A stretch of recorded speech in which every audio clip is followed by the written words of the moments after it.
Right, good morning everyone. My name is Morag. I'm his better half. He was down for speaking this morning and I decided, well, maybe I should talk for myself.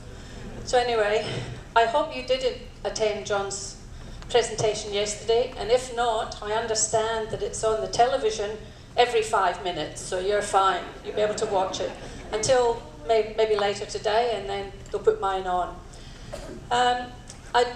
I know he would have covered the role that he played while he was up in Papua New Guinea, but I was the wife of a Kiap, and that's quite different. And there's a lot of people in this audience today, I'm sure, will relate to what I'm going to talk about. And it gives me pleasure to share this story with you. After 40 years of being away from Papua New Guinea, this is the first time I've actually got up in an auditorium and spoken to people about it. John's done it many of times, but I haven't. So bear with me if I talk too much or not enough. I came from the Highlands of Scotland to the Highlands of Papua New Guinea. And I met John in London when we were 18. And then we decided we'd emigrate. So when we had our 21st birthday, 3 weeks later we got married. 6 months after that, we emigrated to Australia. And within 12 months, we found ourselves in Papua New Guinea. And as John explained yesterday, we had no idea where Papua New Guinea was. So as a 21-year-old in the 1970s, I learned a lot. And as you can see from the map, we're actually going to sail in through Alatau and up to Madang and into Wewak. So we're going past the places where we first started. And our first posting was into Bogia, which is on the north shore of Madang, and Saido was the second posting. And the first posting, Bogia, is about 185 kilometres north of Madang, and it's a tropical paradise. And I've got a gentleman in the audience. Where's my friend Eric down there? I'll keep referring to him because he'll remember Bogia from back in the 1960s. And it probably hasn't changed that much, is that right? Can you see it from there, Eric? We thoroughly enjoyed our time there. It was just a beautiful coral reef, beautiful beaches, and we then moved into our first government house. Now the houses in PNG were all very similar in style, and the furniture was standard throughout. So my skills of learning to make the cushion covers and the curtains, as you can see by one photograph, there's none, and the other one was curtains and cushion covers. So I learnt my sewing skills at 21 years old as well. But in Bogia we found that we were limited electricity. We had only a few hours in the morning and a few hours in the evening. And our fridges and freezers were powered by kerosene. So that was good because that would last all day. But we had no TV and we only had limited radio. And it was fun. And we learnt a lot of things in Bogia. It was a small number of people in the town, or the patrol post, or the outstation, whichever you want to call it. And then after Bogia,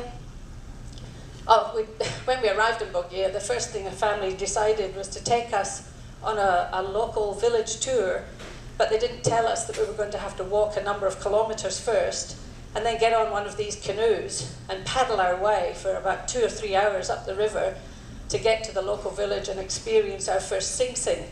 And again, we're going off into remote areas that we'd never been to, and we thought, oh, why not? So we went with the family, and when we got there, we actually experienced the Sing Sing. And the headdress in one of the slides there is over 20 feet high, and it's all full of feathers and shells. But John will actually cover that in a future presentation when he does the Sing Sings and the cultural experiences that he wanted to cover. And so it was interesting, a great experience. But what was I going to do with myself? I started working on the radio sched, and that's, I don't know if people will be aware of what a radio schedule is. You get on the radio, contact the nearby town, and it was twice a day, and I had to put in all of the orders for everybody on the outstation into the shops in Madang.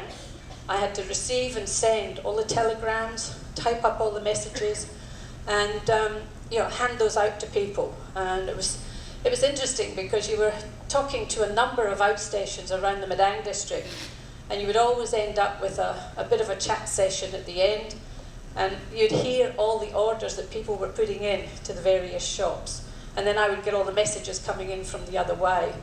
And I used to do my my messages in shorthand, so people couldn't see what I'd written down after the sked was finished. So they had to wait patiently till I typed them all up and distributed them around the outstation. But I used to have to call all the stores for everybody, the chemist, the grocery shops, everywhere, the newsagent. But it was good fun, and it went like this. It would go, Madang, Madang, Madang Bogia, come in. And then you would carry on the conversation, then you'd move to another outstation, would start, and we'd have a contact with each other. So it was a good little round robin. Our house, the view from our house was Manham Island, and it was beautiful. And John touched on Manham Island yesterday, and we're actually going to sail between or around or on the other side, I'm not sure, but between Madang and Wewak, we'll actually sail past Manham Island, and we're hopeful it's during the day, and we can actually reminisce, because John was the local government advisor on Manham. But some of my other roles while I was up there included reading the weather. Now, I had never done this before, but they give you instructions. You go outside, you look at the clouds, you work out the nimbus, the cumulus, all the different cloud formations, how far away they were, whether it was going to rain, what the sunshine was.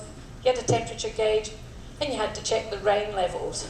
Now, the rain gauges were down low on the ground, and often you had to be careful that it wasn't the local dog that had been passed. And you might find that it was a yellow colour, so if it was a yellow colour, you didn't ring in that you'd had so much rain that day.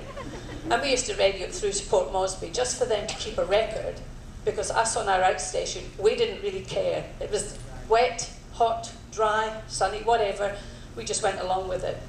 Some of the other roles that for me was sort of general administration, working in the post office, helping out in the bank, helping over at the hospital, because we had a hospital just opposite us.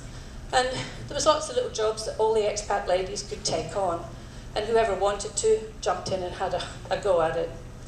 And one of them was to go over to the Volcanological Observatory on Manham. This was while it was still bubbling a little bit, but it hadn't quite erupted. And we'd climb up to the observatory to check the readings for the activity. Now, the one good thing about going on to Manham and doing this was it was an air-conditioned building, so we'd always overnight when we went there. It was good. It was a great opportunity, but it was a blessing on one regard, but it was often interrupted by the occasional rat that would join us in bed. He'd run around the bed. That sort of frightened me a few times, but it was a good experience. We had to climb up the side of the mountain. Now, learning to live in isolation was one of our biggest challenges. And shopping, of course, you can't just duck down to the shop. If you've run out of milk, you haven't got any eggs, you had to order them, so you had to plan ahead. Now, on the coast, every Friday, your bread, fresh meat, newspapers and mail would come into the Awar airstrip by plane.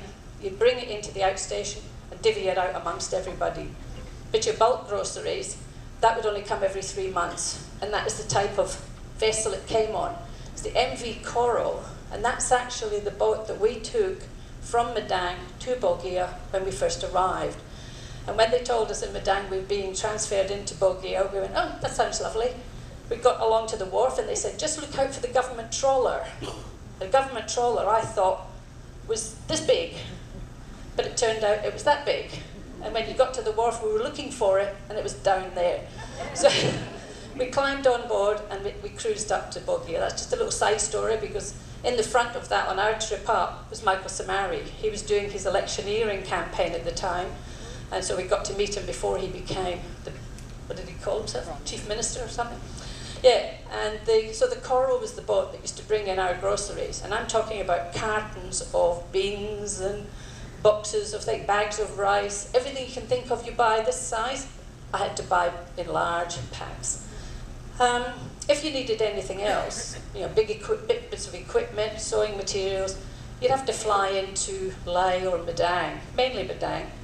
And we always stayed at the Country Women's Association. So coming from Scotland to Melbourne, didn't know what CWA was. As soon as we arrived in PNG, it was the biggest, friendliest group of people that were welcoming you to stay with them.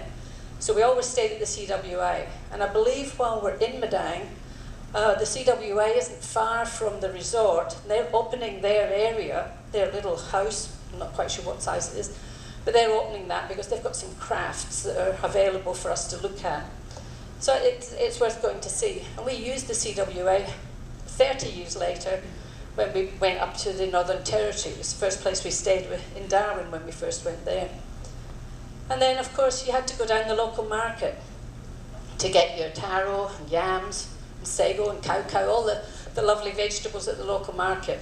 And that was a challenge for somebody from Scotland who had to learn what to do with some of these new vegetables, like the taro and yams, sago and the cow. It was good fun.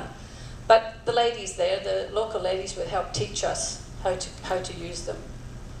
And one of the other things when I first arrived, you're in your 20s. Usually you are working full time. You might be going out clubbing with your friends. You might be doing the nightclubs and the fun things. I wasn't. I was learning new skills like quilting. So I was helping the ladies do the templates to make quilts up. And I didn't realise that I'd be learning these things at such a young age. I thought it was something you would leave until you were closer to retirement and possibly, have more time on your hands. So I learned all this in my 20s. Now I'm getting close to retirement. I'm wondering where the clubs are, because I really want to catch up on what I missed out on. So my sewing skills and my handcraft skills really increased, and I did make all my own clothes up there. So I was quite proud of what I did. Other activities included collecting shells. Now I know we've all done this. We've all gone along the beach, picked up shells, really exciting, take them home. But the collecting of shells near the reef in Bulgaria meant you could just pick them up. Now this is going back to the 70s. We weren't so worried about, where the shells came from at the time. But you put the little cowrie shells on your hand, and you're collecting them all, and they all start moving on your hand. They come alive. And never having seen this before, I was quite frightened of what these shells were doing. Some of them in that picture you wouldn't dare pick up because they're poisonous. But most of them we collected them ourselves. And I've sort of shared these with my children and my grandchildren. And they love the stories of Papua New Guinea shells. So they've got the shell book out and they have a look at it. And in the back there is a kina shell lying down in the basket at the back. And I'm wearing a kina shell today that's been cut out with holly shillings, which was one of the currencies up there in the early years. It was made into a necklace that John got for me. So we can have a look at that after I'm finished. And other pastimes, we all know what vinyl records are. We all know what the reel-to-reel tapes are. Nowadays, they wouldn't have a clue what those are. They look at the reel-to-reel tape recorder and they think, what's that? What does that do? So in those days, we had our vinyl records, we recorded them onto the reel-to-reel tapes, and we'd have hours of wonderful music. Trips to the beach, lots of swims in the rivers, and of course, the all ever favourite board games. So you'd always get all the board games out. The challenge was to actually use them when the electricity was on. Because if you only had electricity 2 hours in the morning to do your cooking, and 3 or 4 hours in the evening, you had to cram all the things in at one time.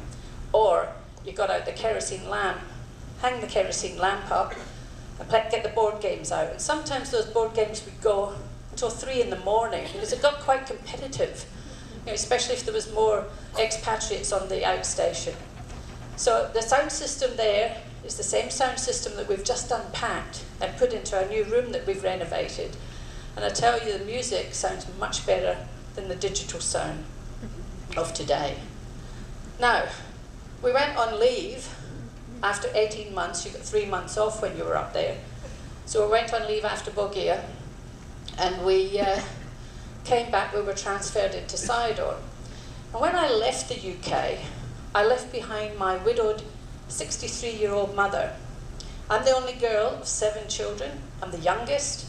And I left 3 weeks after I was 21 years of age, leaving my mum behind. Yes, we missed each other, and we wrote back and forwards. I arrive in Bulgaria, and it's a tropical paradise.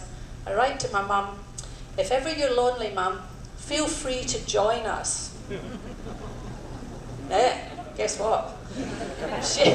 She was on the next ship out. And she stayed with us until she passed away a few years ago. And she lived with us the whole time. So there I was, back inside her with my 63-year-old mother. There was 3 other expatriate families on this outstation. Those houses, I've got an arrow pointing where our house was. And, you know, we enjoyed it. It was a big old airstrip, but it wasn't a big outstation. So this is where John left to go off on patrol up into Tep Tep for 60 days. And having my mum with me was really great, because it was, you know, she was great at the handcrafts as well. When she got to be known as the granny to many people, but the Lapun Mama to the locals, because they hadn't seen a grey-haired old lady. Imagine if I went back now, or when I see them now. So she used to work on a lot of handcrafts, and we'd make and sell a lot of things in the shops in Madang. I don't know if any of you remember things like dippity glass and, you know, crazy little bits and pieces that we used to make.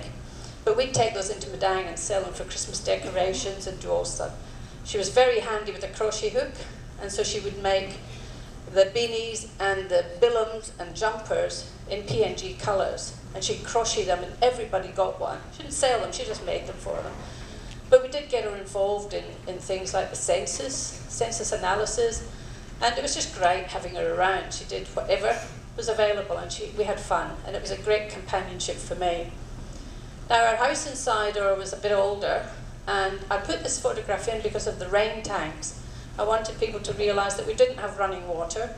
Our water was provided through the rain into the tanks, and every so often you'd have to tap the side of the tanks, and many of you who've got rain tanks would know exactly what I mean.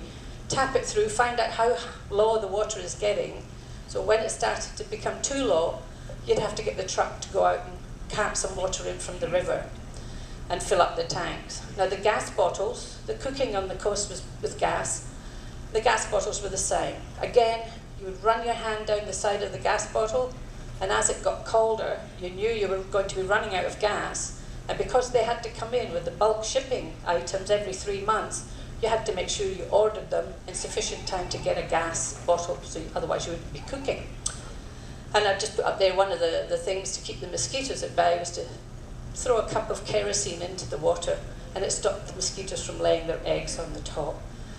And the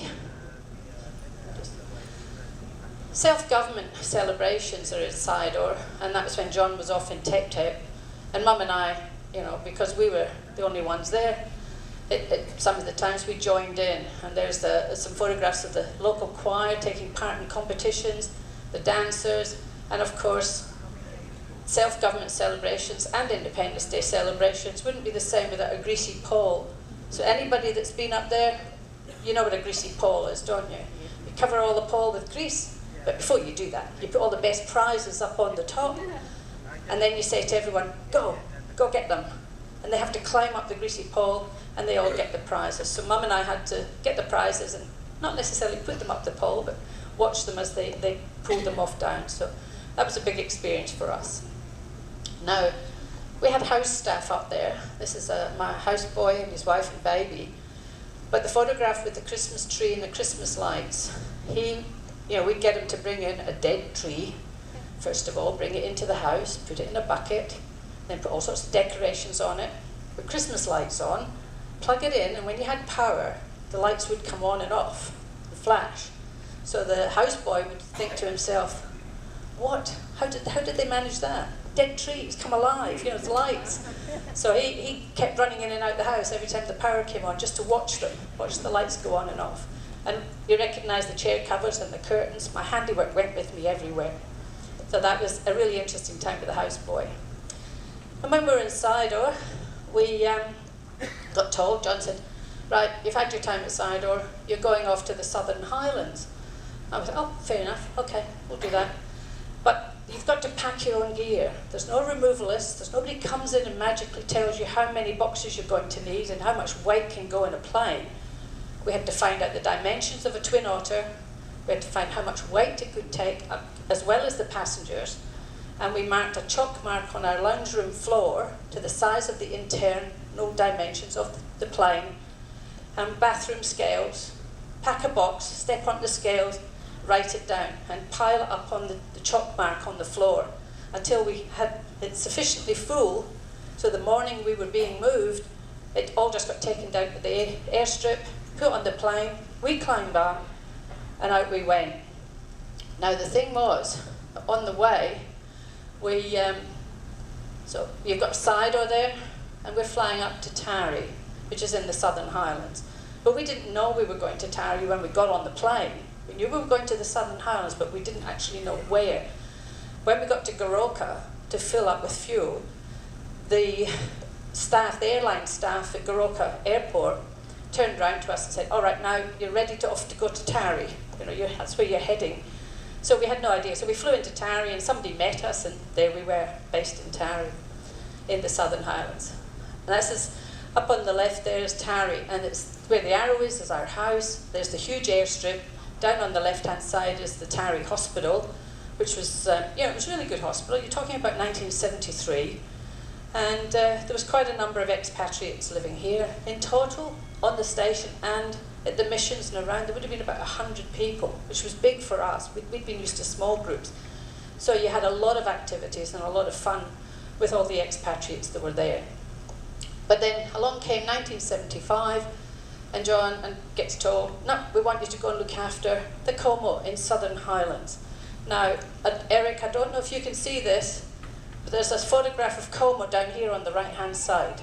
You can't see. Well, Eric told me, oh, Keith, sorry. Oh, beg your pardon, I must have been talking to another good-looking fella. Keith, when you set up the base camp in Como in 1963, you've been telling me fibs. In the early 60s, Keith was setting up the base camp. Now, if you can think about the time, 1960s, he's setting up the base camp, and I don't believe it's changed. That's 1975 when we went there, and it looks exactly like a base camp to me. And our house was the only house. We were the only family in Como. So it was a bit of excitement. So I was so pleased to hear about that you'd gone there. And our house is in Tarry and Como. The one in Como was very old. It hadn't been lived in for quite some time. So we said, yeah, we'll take that one, that's okay. And John, with his long white socks on and looking pretty dapper, walks into the house to check it out. So wooden floorboards, steps on there, and then his socks are all covered in little black spots. What do you think? Yes, fleas, covered in fleas. So we had to get kerosene, because you don't have those Mortine time bombs or anything. You can put them in, you get off. So in went the kerosene, in went the sand. We had to scrub it through the open floorboards to get rid of all the fleas. But it was a good old house, and when we went back, I don't know how many were at John's presentation at the Can We Help, you saw us clambering through some bushes. We were actually going to have a look at that house. It's still there. The house down below is our house in Como, and it was a new standard style government house. And we built in underneath with local materials to make a storage area for the extra provisions that we brought in. Now, while we were in Como, my mum was a great gardener in the UK, and she loved making rockeries, because there was lots of rocks and lots of lovely flowers. But in Como there was no rocks, but Mum still wanted to make some sort of garden feature for us. And so she got the local house and the garden boys to help by bringing all these dead trees across to this one area she was working on. And she started getting them to lay the trees down and put the dirt on, and they'd run off to John and say, oh, Lapun Mama, you know, these dead trees, they're not going to grow. He kept saying to them, don't worry, just go and do what she asks, she'll work it out. Okay, and they just kept putting these dead trees in the ground. And then she piled flowers in, and unfortunately I don't have a final photograph of how beautiful it looked, but there was a woodery and not a rockery. So they suddenly went, wow, yeah, and they see the wildlife watching on at the back there. Now, our water supplies. On the coast, you didn't have hot water. It just heated itself in the tanks on the roof. And you just pumped the water from the water tanks up to the roof, and you get warm water to have your showers and do washing, so you didn't really worry too much. But in the Highlands, it was cold. You're at 10,000 feet? No, 10,000, 6,000, something like that. Long way up, it was cold anyway. And in Como, we had to get some hot water for showers. So this contraption that's in this photograph is a 44-gallon drum filled up with water over an open fire. And the houseboy would get up every morning and he would make sure the water was there, fire it up, heat up the water if it was hot, pump it, hand pump it up on to the header tank, and we'd run into the bathroom and have a shower so the hot water would come through. And that was our way of getting the hot water in Como. In Tari, we had an aga wood stove, so we didn't, and that actually produced the hot water, and it was a fabulous stove as well. Now the general shopping in the Highlands was a bit different. But still the fresh items came in weekly. There was no roads to Tari or Como back then. There are now, but not then. So again, the expatriates would get together and we'd work out our bulk groceries and we'd charter a plane. The plane would bring in all the boxes and then we'd all have to get together to sort out whose was who. And you had to, the additional challenge of catering for unexpected guests, was strong. And we also had to have sufficient stocks to pack up John's patrol box, because he'd go out for, days and days and days, and you had to make sure you had enough tin fish and tin Tom Pipers, whatever it was. And that was a pantry. I think John's raiding the pantry then, because we had unexpected guests coming in. Now in Bogia and Sidor, there was a hotel in Bogia, and there was spare houses in Sidor, so any visiting people from the government would end up staying there. But in Como and Tari, they had to come and stay with the individual patrol officers or the ADO or the agricultural officer, whoever. And in Como, we were the only ones, so we had them all staying with us all the time. So you had to cook and clean and look after them. They'd have their beds and what have you. But it was good fun. You got to know all these people and learn all these activities. And again, down to the market. The Highlands markets were a little bit different, much busier. All the women were down there shopping, learning all this, learning all this new local produce, getting some fresh eggs, and the occasional chicken. Now, those people that have been up in PNG know that communication up there, you've got to be very clear with what you ask people to do. So we asked our houseboy to head off down to the market, grab us a chicken, pluck it, put it in the fridge, and we'll have it for dinner. Well, when I came home, I opened the fridge door. I know you're all laughing, so you've obviously had the same experience. Out hopped the chicken, featherless, shivering and running around. So we had forgotten to add the part in between that said, kill the chicken. It's a bit like, there was another one we were talking about with some people before, that you ask them to make the bed. Turn the sheets up, make the bed. But we did this with one houseboy and we came back and he said, Mrs., I don't have enough wood. Where am I going to get the nails from? How do I make a bed? So you have to be very clear with your communications. But it was good fun, and they learned a lot of English from us, and we learned a lot of Pidgin English. Catering, I was 21. My mum had cooked for me all my life. I had lived in Melbourne a short period of time, and I don't know how we survived, because I don't think I did much cooking there either. But I had to learn a lot of catering and cooking skills, learning how to use pickles and chutneys from chocos. I didn't even know what a choco was, no idea. But I soon learned you can do all sorts of things with those. I learned how to make chocolate eclairs, breads and pastries, because you'd fill your freezer up with all the basics. So when somebody turned up, you just pull all these things out. Unexpected guests like the Governor-General would drop in. We had the British High Commissioner staying with us, and his wife, for about 4 or 5 days. And of course, I had to bring all the best china out, bring all the best things out. And then in Como, we had an oil company that moved into a building next to us, a little old house, and we cooked for them for 3 months. And that was my mum and I did that. But fortunately, my mum ran a guest house in Edinburgh, so she knew how many potatoes to peel, how much stew to put on, and how hungry these guys would be when they came back. So we learnt a lot from those areas. And other people would turn up, like a Spanish film crew, wanted to do a documentary on patrol officers. Luckily, John came back from patrol that day, and I think he showed you a bit of footage the other day where he was walking through little bit of bush with a guy with a beard behind him. That was the Spanish film crew in our backyard. So they just walked through the veggie patch and they filmed him doing a bit of a patrol. Now, we're up in the Highlands. You don't get fresh meat flowing in. So what did we have to do? We had to kill our own beast. We had to have it carved up into manageable chunks and transported to our house. And if there was a number of expatriates on the outstation, we'd all get together in the kitchen and you'd work out which cuts of meat you were going to have. And they'd all turn up with their plastic bags and their buckets, and we'd divvy it all out. And we'd follow the chart. And we learned, oh yeah, that's a fillet. Oh, that looks like a bit of rump. That'll do. Just chop it in half. You have a bit, that'll be. And it was a social activity. So after a couple of beers and a lot of chatting, yeah, it didn't matter what meat you got. You just took it off and filled up your freezer for a couple of months.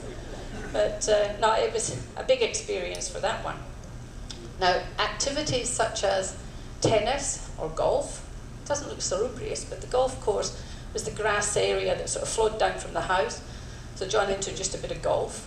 And then in the tennis club that we built, it was just made of natural fabrics and pattern around the walls. And the reel that you see there, the box, I don't know how many of you remember the 16mm movies that got flowing in? Yeah? A few of you? Well, we used to do this every week. The movies would come in and we just got whatever was sent to us. And you'd get usually 3 boxes at a time. And one time we remember, we got Agatha Christie's Murder at the Gallop. Now the boxes were incorrectly marked. So reel 1 was in box 2. Reel 2 was in box 1. And then the third one was okay. So we started off and we're going, when does this thing start saying what kind of movie it is? And we thought, oh, it's one of those long intros, you know, we'll be right. And we watched it, and then we realised that the reels had got mixed up. So it was a joke from then on in, and we all sat around going, is this where the story really begins? Because you could never work out what was going to happen. But that was a regular pastime. We had a bar in there, and we'd watch the movies. And then when we weren't out and about playing tennis or golf, and if there was enough expatriates on the outstation, we'd organise vice versa parties. You've got to think of something for the men to do. So we got them dressed up in our gear and we went off to a vice versa party. I'm actually pregnant in that one, I think. And progressive dinners. Now, a lot of you know progressive dinners. You go from one house to the other house. But it's pitch black. You're in sort of gullies like this and barracks or ditches all around where you would walk. You'd stumble through the dark. You'd get to the house, next to the next house and the next one. But coming home after a few drinks, you never know where you would end up. So it was good. It was good. And we'd try anything. Anyone from Adelaide? Pie floaters? Yeah, we did those. Yeah, we knew what to do. Get a pie and float it in something. And peas or something, was it? Yeah, peas. And we'd try all sorts of things. When you're isolated and you've got a group of people there, you just pluck something out of the air and say, oh, we'll do this. And if there's a lot of you, we found we had to book ahead to actually get our social calendar in tune with what time we had available. To finish the entertainment, house winds were popular, and we had one built at every place we were living. And that would be a little added external entertainment, barbecue area, very Australian, very lovely. Cost you $50 to have one of those built. We've got one of those in our house in Brisbane, a bally hut. Don't think we paid $50 for it though. It would have been nice, but I don't think it was 50. Now, macrame. You've all had a go at macrame, haven't you? But did you make your own string? Okay. The string here is shredded bark, and then they rub it on their thighs to get it to twine up. And they would do lots and lots. John's got a few samples. So I don't think you'll get all the way around with them, dear. There's only a couple. But the purple colour was carbon paper, typing carbon paper. You scrunch the carbon paper up and you put it into a pot of water, boil the water up, and it would turn the string purple. So you could work with that, and I loved it for macrame, it was fabulous. So the guys were out there always making the string, dunking it in the carbon paper and producing the string. And what did we do with it other than macrame? It was for billums as well. And that billum that's there is an old style one.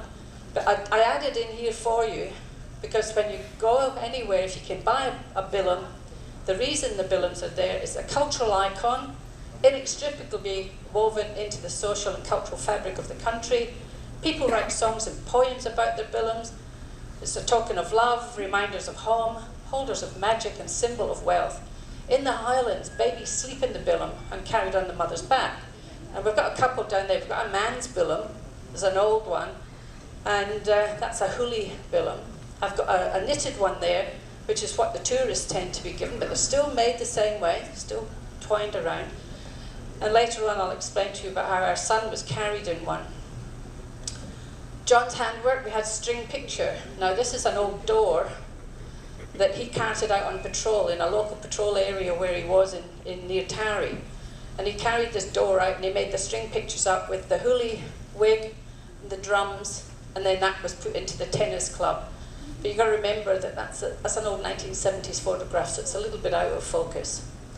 And the place he went on patrol was a place called Paijaka, near Tarry.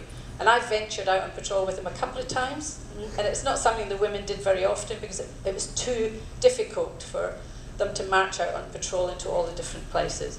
But this one was good. You could drive out, you see the old buildings. It was cold, so I had my roll neck sweater and the 70s glasses, really trendy. And on this place we had it's called a patrol house, and at the side, I don't know if you can see it, there's a chimney coming up the side. Well, a number of patrol officers, when they used this, decided they needed to build a fireplace. So they built a whole stone, very, very salubrious fireplace, really beautiful. And so that would keep the house warm, but they had to have the chimney come outside.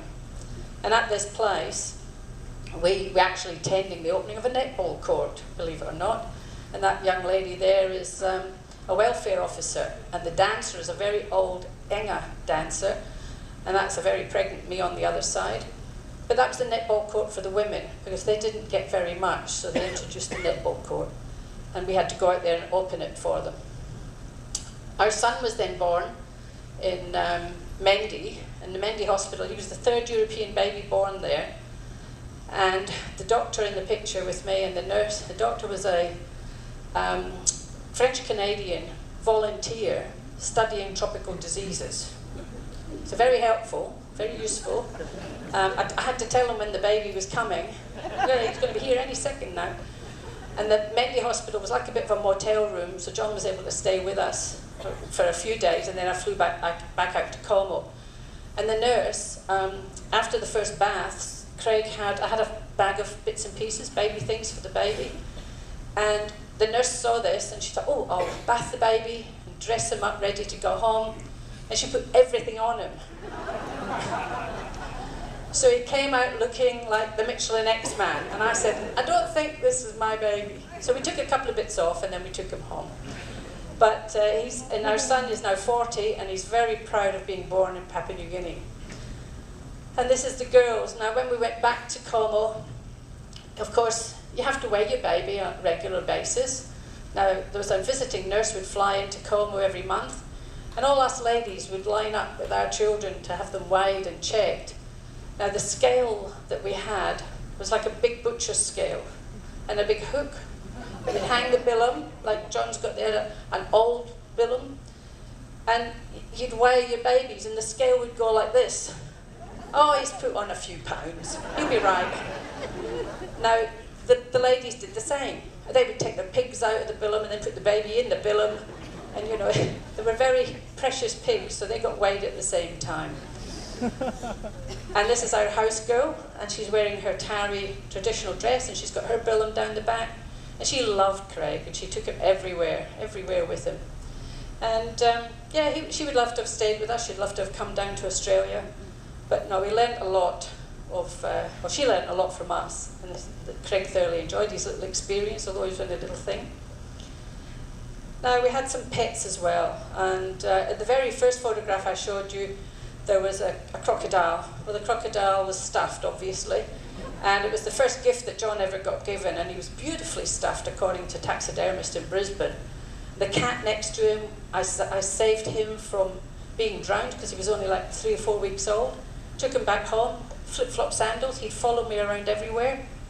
When I walked past the door, he would hide behind the door and jump out at you. The dog was big. He's a big pig dog, lovely, lovely dogs, very looked after us. But when the dog walked past, the cat would jump on the back neck of the dog and hang on, sort of, so the dog could never get the cat off. The other one is an owl that fell out of a tree, and John looked after it and we fed it, and then he had to get up the tree and teach it how to fly, so sort of throw it out the tree. It did learn. I'm sort of rushing a little bit, I've realised the time because my timer's not working on here. Now, in Independence Day, 1975, John decided to have a competition who could find the biggest snake. And then he went off on patrol. And every day I would have somebody come to my front door, "Mrs., I've got a snake." So I'd measure it, put the details down, and he'd just say, throw it away in my garden. So I had lots of snakes in the garden. And then this guy turned up with this huge snake, put it in it was been in this patrol box for a while, so he was a little bit dazed, the snake, thank goodness. John got back from patrol that day, it was really helpful. So, when they see in the movies, you get the gun out and you go bang, you try and shoot the snake, doesn't work. It's like this all the time. Eventually he killed it. And for some reason, I decided I wanted to skip with the snake, which I don't know why, but we did it and it was very interesting. The older ladies in the photographs, they took the snake away, cooked it up because they didn't have much teeth. The snake's beautiful, soft flesh that they could eat without too much trouble. Our farewell mumu buffet that we had. A mumu is like a New Zealand hungy. I don't know what they call it now, they've probably got a different name. Get the vegetables, get all the meat, wrap them up in the banana leaves, hot coals under the ground, cook it. It's like slow cooking or steam cooking. Bring it out, lay it out on the table on the banana leaves, get a piece of paper, just help yourself. No problems, just no washing up or anything. That was our farewell buffet that they put on for us. And Craig's sitting there enjoying a chicken leg. Our travel otherwise up there was pretty adventurous, all sizes of planes. Getting in and out was quite fun. This one here is us leaving, but I have known myself to be sitting in a seat like behind the pilot, because they're little Cessnas and little Britain Island Normanner planes, and you're sitting behind the pilot and his chair breaks. So he's sitting there and he's falling back, so I had to put my feet on his back and hold him up as he took off. Otherwise he would have been gone like that. So it's all those little bits and pieces. And you travelled with cargo, pigs, kerosene and any sort of baggage that would fit into the plane. You just got in with it. Craig just sat on my knee and off you go. You don't really worry. There's lots and lots of stories. Lots and lots of stories. Because you just walked everywhere. Very few trucks. And one motorbike, which I think John told the story about him and his motorbike. And that's the end of my presentation. But I just wanted to share with you that being the wife of a patrol officer and a young woman at the time was extremely challenging. And the cultural and life experiences I learned over the 7 years provided me with a whole different perspective in life, particularly my career path, because I ended up working 10 years for the Indigenous people in the Northern Territory. And that, along with my Scottish background, Papua New Guinea experience, Northern Territory Aboriginals, I've learned a lot. I've thoroughly enjoyed it, and I hope you have too. I've probably not covered everything I wanted, but there's plenty of time on the cruise to chat. Just catch up with us for coffee. And be sure to come along to the next presentation, because John's going to talk about the, I don't know, what are you going to talk about?